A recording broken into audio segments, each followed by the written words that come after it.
This video contains spoilers from the newest episode of Steven Universe. Why'd they show the Fortnite dance thing after this aired? Steven Universe Diamond Days concludes with the newest episode, Change Your Mind. And I love cartoons! This episode gave me a lot of stuff I wasn't expecting at all. But I think the biggest surprise to me was how it actually ended. There was no cliffhanger, there was no unsolved mystery, it ended. And mostly everything from the entire series came together in this one. Like Connie's backstory, for example.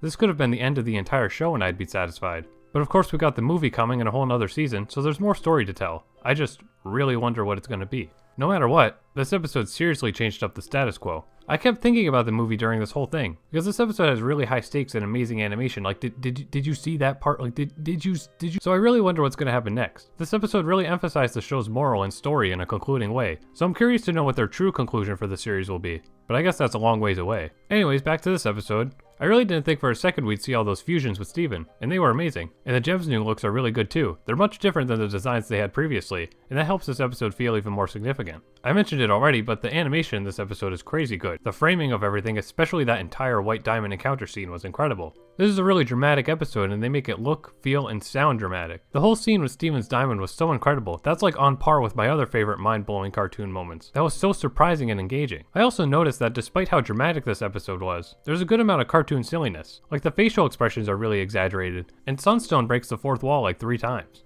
I think this episode conveys everything people love about this series, and what the crew was going for with it. It's funny like a typical cartoon, but it's also really intense and dramatic like an anime. And through that combination, they also express a really impactful and necessary moral that you're you, and you can't let anyone change who you are. That's what makes media, cartoons especially, so important to me. You get wrapped up in this grand scale story with all sorts of twists and drama, but in the end, you're learning something important, and you feel inspired. I could go on, but I just wanted to keep this short. Let me know what you thought about this episode in the comments. Thanks for watching.